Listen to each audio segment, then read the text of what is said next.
Sheesh.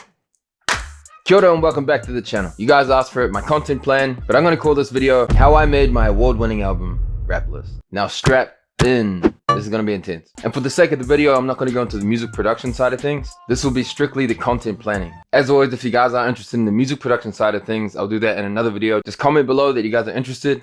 And it's done. Now, before we get started, I want to preface this with a note. No plan is ever going to go 100% to plan. But what planning does is keep you on a solid trajectory toward a goal, and it lets you know if you're on the course or if you're fucking it up. Most people don't want to plan because 1, it's hard, and 2, setting up a plan means you have successfully set up parameters to fail. And nobody likes to fail. Fucking sucks. So most people avoid planning altogether and do the, "Oh, she'll be right, mate. I'll drop the album and millions of people will listen to it, I guarantee you." Nope. Create a plan.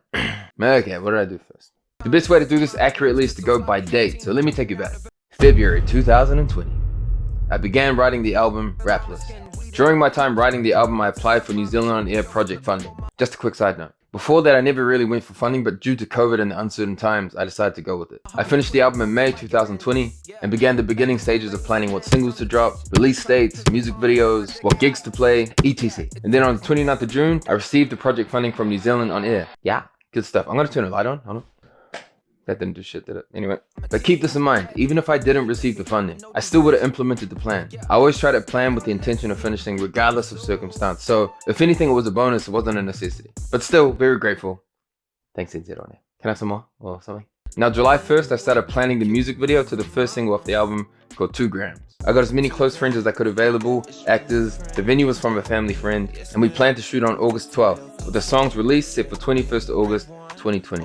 Jacinda announced the day of the shoot that by midnight that night we were going to go into lockdown. We managed to scrape through and get all the footage just before the actual lockdown hit. But it made it very, very hard to promote the single. I couldn't play it anywhere, I couldn't go into radio stations, I couldn't do a bunch of shit. And a lot of shows that I was booked to do during that time were cancelled. Now I chalked this up to a global pandemic, and I stuck to the original release date of August 21st, even though I knew it was going to fuck up the whole plan.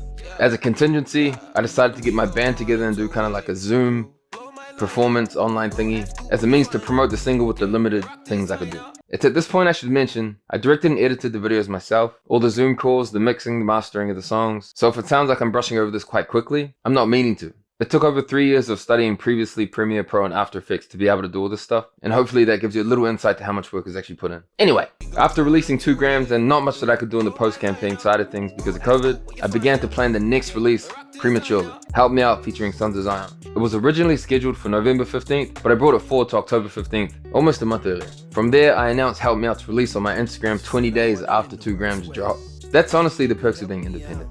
Just like that. Now with the new date set, October 15th, I got together with my bro Corbin Coots. We got together to shoot the music video alongside Hannah Morris and Riley Bond. With only a few weeks to get everything done, with COVID still lurking, we managed to get everything we needed done, as well as locking off some radio interviews and filming a live version as well. The single dropped alongside its music video on October the 15th, and by the 25th of October it had 100,000 streams on Spotify. Now because of its trajectory and because of its progress, I put a pause on the rest of the album plan and poured all of my resources into that one song. I added it to all my live sets, created a bunch of small content pieces for TikTok and Instagram, like how to make a salad featuring my daughter, how we wrote Help Me Out featuring Sons of Zion, how the lyrics online didn't match the actual lyrics. Everything I was posting was Help Me Out. By January 2021, it had 1 million streams, and by March 2021, it hit gold status. We had our first hit. It was in March where I decided to resume the album plans and get back to work to finish what we started. We had done some good damage with Help Me Out, but we still had an album to release. I hope you guys have been enjoying the video, man. Part 2 is coming out on Wednesday. I had to shoot this in a couple parts. I might even have to do this in 4 parts. It's quite a long process. But I appreciate you guys for sticking around. How I made an award-winning album, independently. Please like, share, and subscribe. It all helps the channel quite a lot. If you guys are enjoying the content, man, here's another video. I'm also a musician. You can check out my music here. Otherwise, I'll see you guys next time. Peace.